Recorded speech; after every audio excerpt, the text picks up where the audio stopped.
नमस्कार दोस्तों। मैं बार बार यही कहता हूँ कि संतान संतति का भाग्य पिता पितामह का किया हुआ सुकर्म के चलते बनता है। पिता पितामह अगर सुकर्म करते हैं तो उसका फल जो है संतान संतति को, बच्चों को, नाती पोतों को निश्चित तौर पर मिलता है। एक एग्जाम्पल हम दे रहे हैं, अपने आंखों से खुद देखे हैं। एक लड़का सुनील करके हम लोग के पास में काम करता था। वो बेचारा पढ़ा लिखा नहीं था, लेकिन काम अच्छा करता रहा, तेज था, बक्सा ठोकता था, बक्सा में कील ठोकता था। एक तरह से वो प्यून का काम करता था। ठीक है, वो कोई परमानेंट जॉब नहीं था, लेकिन कॉन्ट्रैक्ट बेसिस में करता था।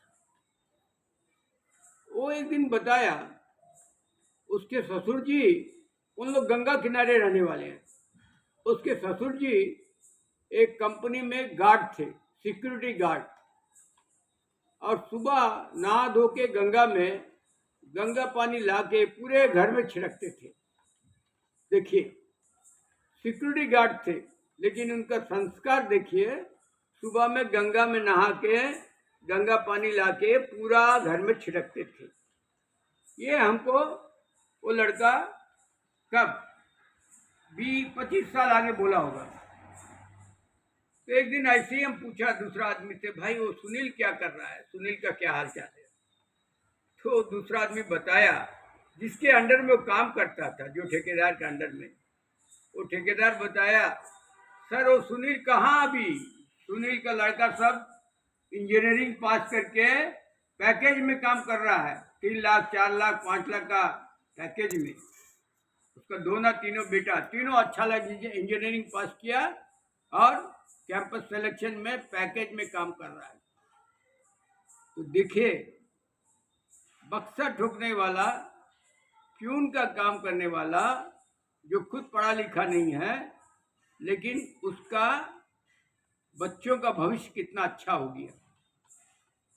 अब को रिलेट कीजिए, हमको जब वो बोला था, सर मेरे ससुर जी रोज गंगा जल पूरा घर में छिड़कते हैं, उस समय बच्चे तो छोटे थे, बहुत छोटे थे, शायद पढ़ाई स्टार्ट भी नहीं किए कि पता नहीं।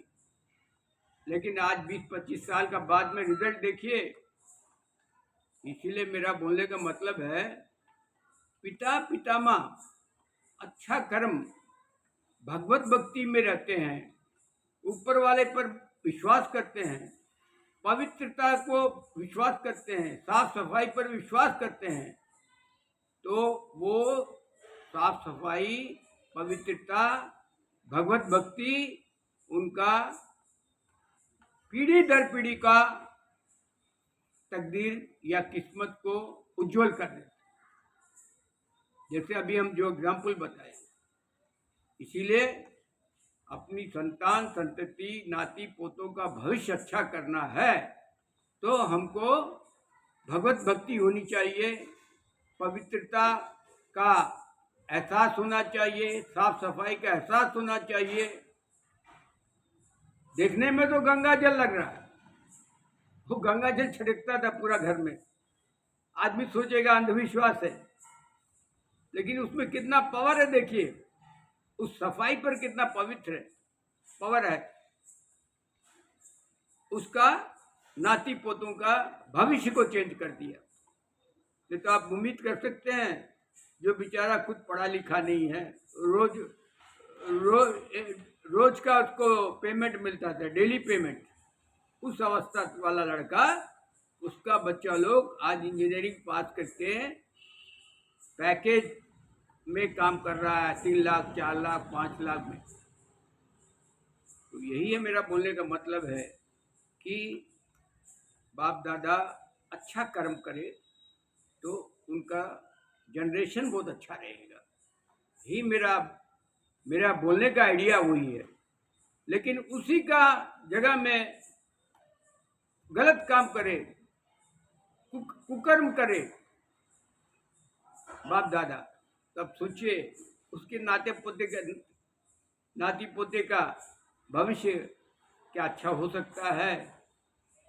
इसी से तुलना कीजिए, इसी से अंदाज लगाइए। इसीलिए हम सबों का कर्तव्य होता है हम लोग पवित्र आचरण में रहें, भगवत भक्ति में रहें और साफ सफाई का पर ध्यान दें। भगवत भक्ति का मतलब ये नहीं कि हम रात दिन बैठ के राम नाम जपते करें। वो आदमी अपना काम करता था, सिक्योरिटी गार्ड का काम करता था एक स्टील फैक्ट्री में। काम छोड़ा नहीं, काम अपनी जगह में कर रहा है, लेकिन साथ साथ भगवत भक्ति भी है। आप सोचिए भगवत भक्ति और पवित्रता का कितना असर होता है। इतना ही हम हमारे समाज के लोगों को मेरा जो सुना हुआ या अनुभव बताना मांगते हैं, ताकि कुछ भी किसी को इससे फायदा हो जाए। जय गुरु।